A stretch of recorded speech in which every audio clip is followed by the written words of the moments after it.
Hey guys, it's Megan with To the Table Homestead, and today is the big day. We are harvesting our 85 meat birds. So we have everything set up. We're going to show you that process. We're going to show you how that goes step by step, how to actually process a chicken. So if you're eating chickens from a family farm, this is how they're processed. If you're eating them from a commercial, it's a lot different, but this is how you process them on a family farm, on a homestead. And so let's take a look at how that goes. So we have already started harvesting them. These guys are waiting. We got 30 in here. Hey guys! Their last meal was yesterday morning. So again, you don't want to feed them for 24 hours before you harvest them because you don't want food all over the table when you're harvesting them. So these guys are still waiting. There's 30 in here as well, so we got 60 left. And then we have already harvested 12 of them. And so this one we already did 12 in the kill cones, and then this is the last one we're going to show you with this one, the process, except for the parts that we can't show. So Grayton, do you want to tape for Mama? You can tape Mama catching that chicken. Okay, so first you got to get them. That's the big problem with this chicken tractor. Is you have to climb in here and get them. So the A-frames are so much better for that sort of thing. But the way that you catch them, is you want to hold their wings down, squeeze their wings together, because then they're not flapping around so much. Then you're going to take them, pull them against your body, grab their 2 feet, and then you kind of have control over them if you've got their feet and their wings. They're going to go upside down here in the kill cone. This settles them down. This is gonna get her settled down. It's gonna make the blood rush to her head. And then what we're gonna do is we're gonna pull her little head through, and then you just cut these 2 veins, one here right below her cheek, right here below her cheek, and on the other side below her cheek as well. There's a little bone right there. And so that's gonna cut off all the blood circulation to her brain, so she's not gonna feel any pain. So we're gonna step out for that part, and I'll take you guys over here to our setup, what we've got going on. These guys are the ones that we just had done in the kill cone, so they are ready to be processed, so we can drag them over to our setup. I got it right now. Hey, will you go grab the tripod for me? It's over there. I need that. So we got all our helpers this morning. Caden and Grayton will help. They are used to this. They've been exposed to this since they were very young, and they know where their food comes from. They know that this is part of God's plan. Animals have been harvested this way for a very, very long time to provide us with protein and essential amino acids for our bodies. And so it's just a way of life. A lot of kids don't see this sort of thing, and so they're not used to it, and even adults, but that's how you get meat. So if you eat chicken or pork or any sort of meat at a store or anywhere, that's where it comes from. It has to be harvested this way. We always say a prayer before we start, which is important to us. So here's our setup. We've got our ice chests. It's essential to have lots of ice. And what we want to do, we already have some in this one. This has plenty of ice in it, and it has some water. We sprayed some water in there, got it about halfway full. And as we harvest the chickens, we put them in here. So these are some that we have already finished. So looks like something you would buy at the grocery store, right? All right. Then once we get the chickens over here, they're here. They're going to go in the scalder right here. And this scalder I messed up yesterday.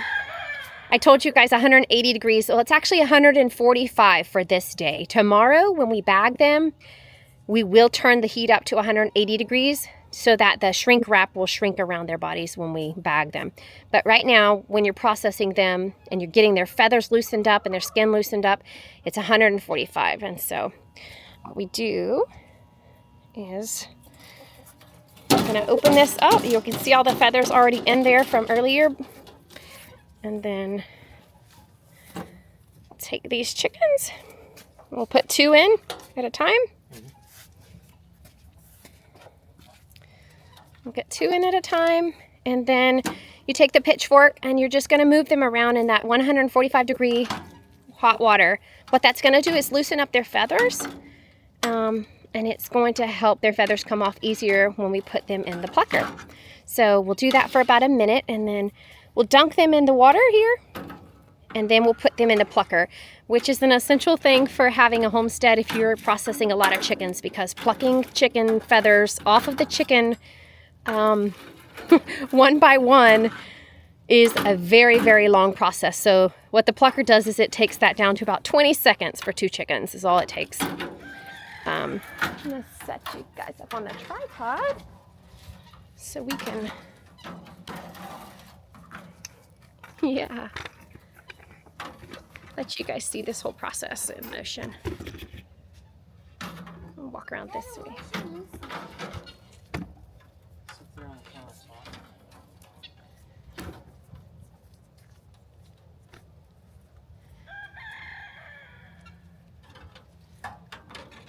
There we go.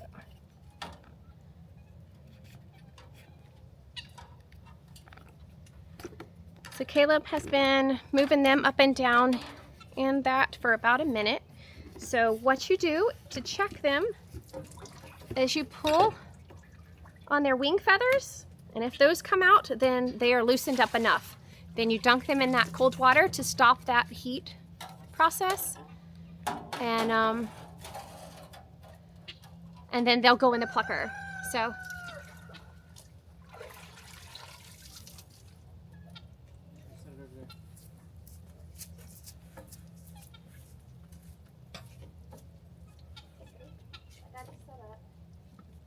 we're going to put 2 chickens in the scalder at a time.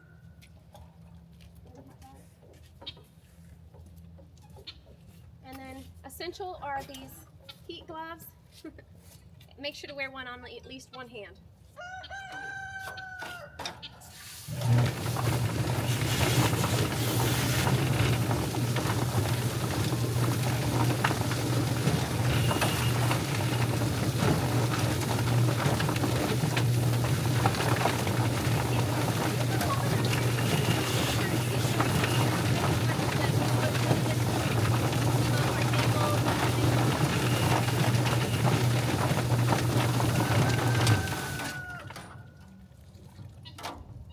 So that's it for the plucker. Took about 20 seconds, and these chickens will come out with no feathers. Yeah, I think that's good. Okay.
So their wing feathers are not quite coming out good enough right now, so I'm going to keep them in this folder for a little longer.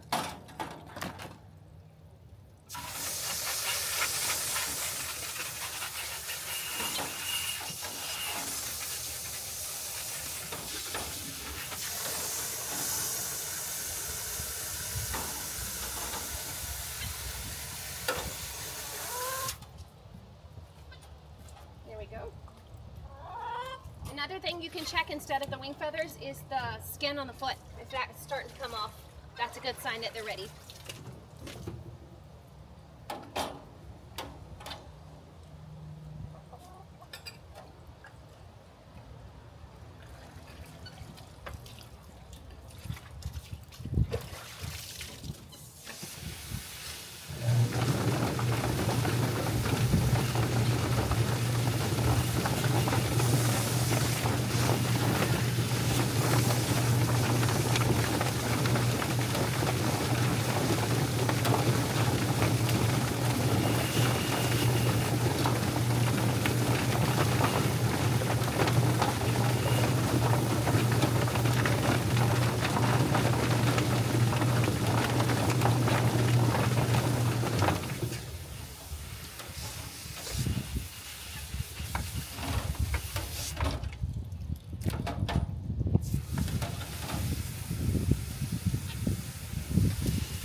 One last batch, and then we'll show you guys how to clean a chicken.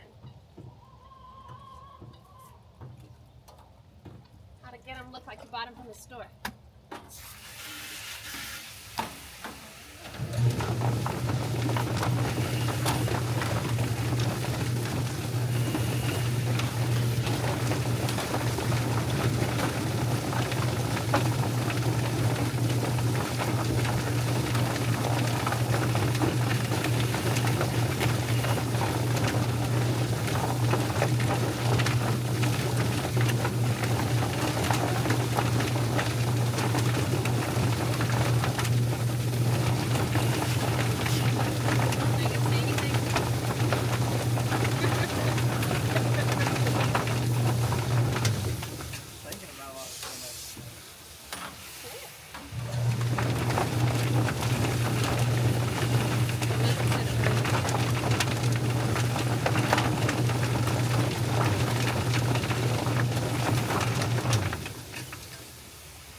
So what he's doing when you're doing the plucker is you could put 2 or 3 or probably 4 birds in there at a time. You just turn it on. Maybe a little bit more in there. More than that? 4? No. Leave them in a little bit longer. Oh, that's not long enough? Okay. The boss is telling me their feathers aren't coming off good enough, so I gotta put them in the scalder a little longer. Okay. once you get the chickens in the plucker, then you turn it on and you're going to spray the water in there while they're hitting around. Inside the plucker, there are these little rubber, for lack of a better word, fingers. I was going to say something inappropriate. Fingers, rubber fingers. And as they go around in a circle inside of there, the fingers rub up against their skin and the feathers just come right off. Hold on, I got one more. Because there was 3.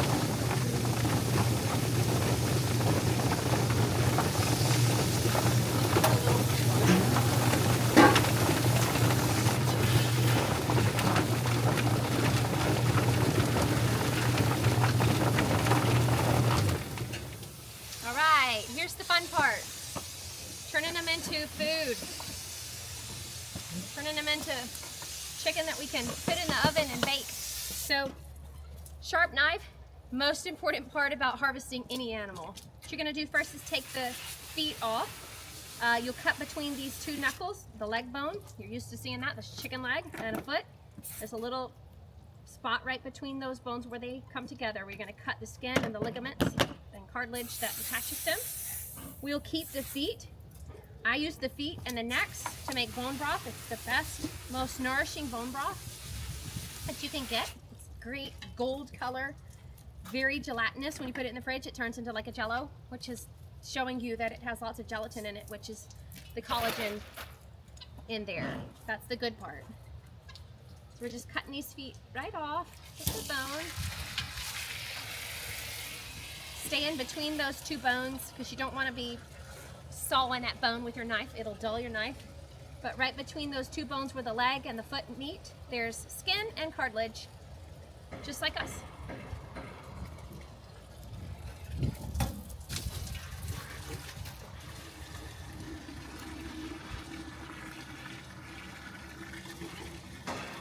I think some people actually pull the toenails off of the chickens for some reason. I'm not sure why. It's just protein, so we just leave them on. It's just one less step you have to do.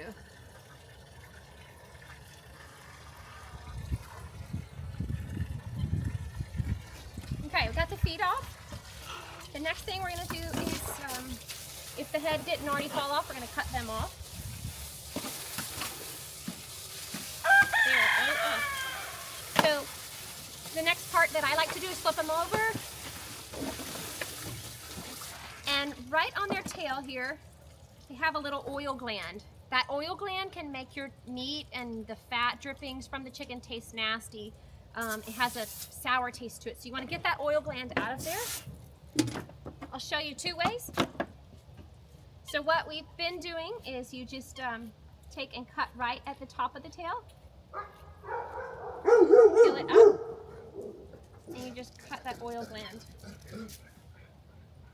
right out of there. And you can see this is time consuming. It's really close to my fingers, about right next to my fingers. So, but that oil gland is right there. It's yellow. Maybe y'all can see that. Hopefully you're close enough. The other way, just cut the tail off.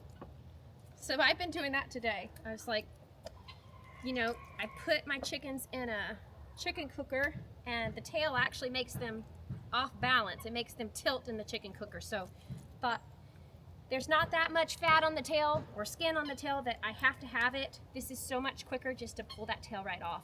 When you got that oil gland off, much quicker. So I did 3 of them in the time that I did 1, just the oil gland. These are chicken shears. These are just typical chicken shears that you would use in a kitchen, or shears. You can use them for any meat, I guess. But you'll have to have them to cut through bone. So we'll use these to cut the neck off as well. The next thing, we'll flip them back over.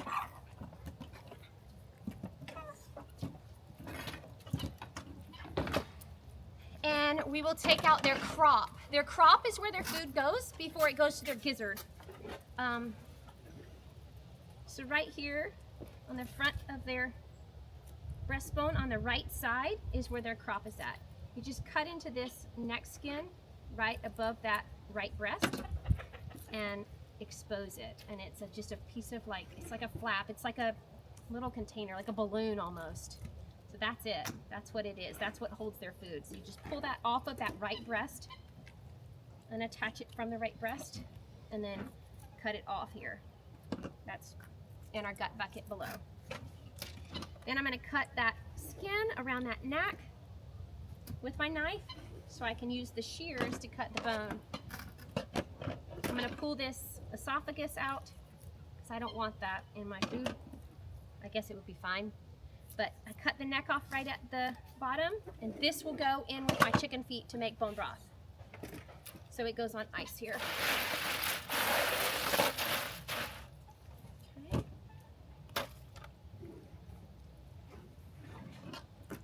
I'll go ahead and show you just this chicken. I'll wait for these. The next thing I'm going to do here is I'm going to cut a slit right about 1/2 inch or 1 inch above the vent. The vent is where the eggs come out, or the poop. And sorry about that.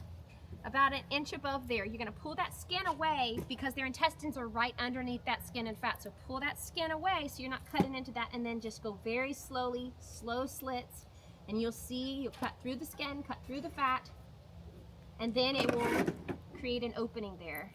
That's when you need to stop. Then you can just pull with your fingers and open that cavity up.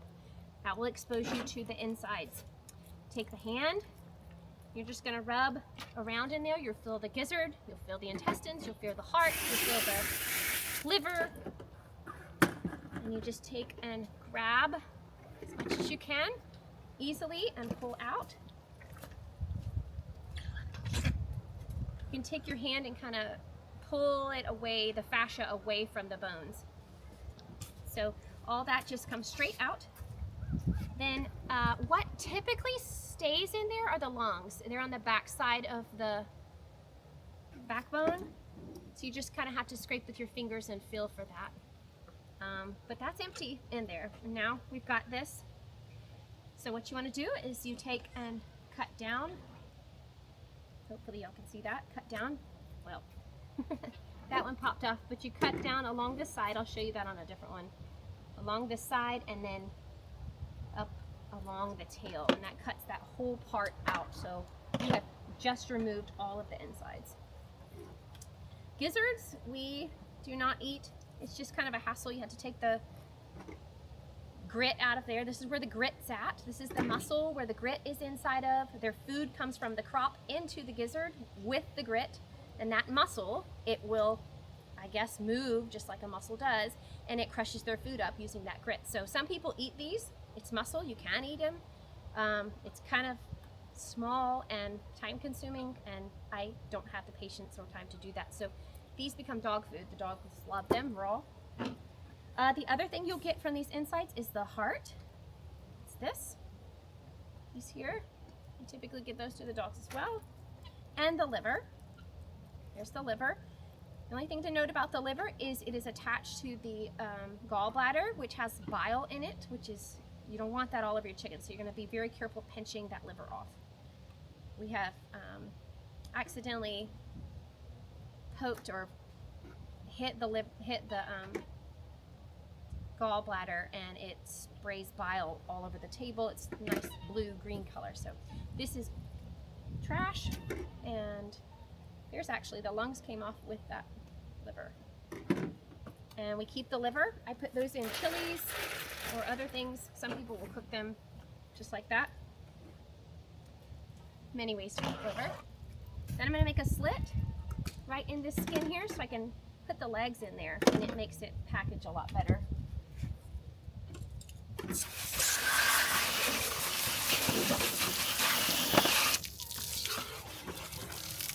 Get everything nice and clean.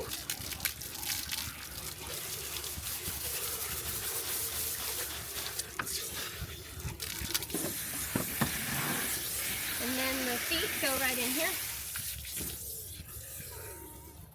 The legs go right in that slit. And that's it.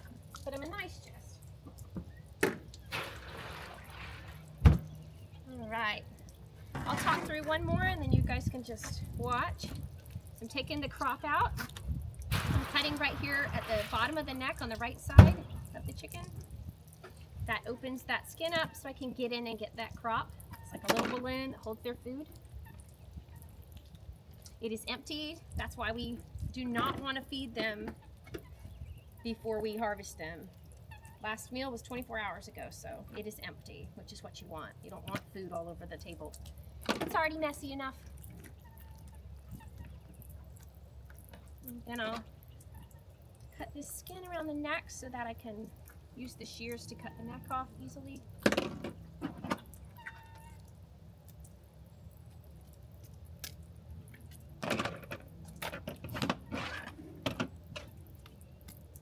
And cut about an inch above the vent, very carefully, right through the fat. Once you see a hole, stop cutting because you'll cut into the intestines if you go too deep. Then you'll have a mess.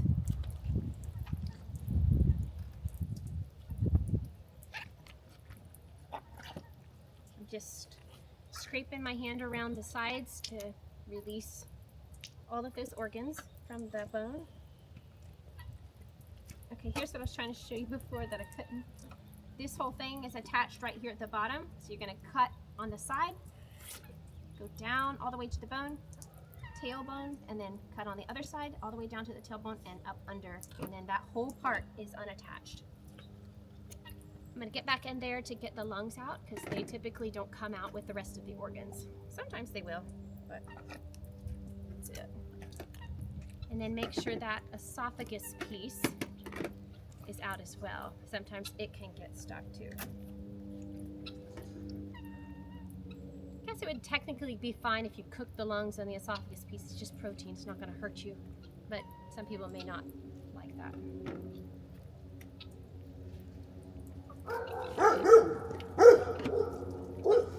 Okay.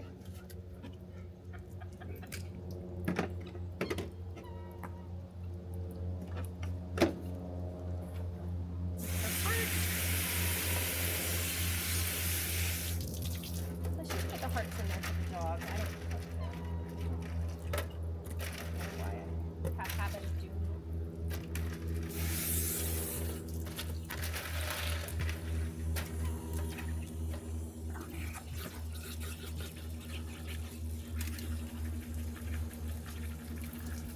Gizzard for the dogs.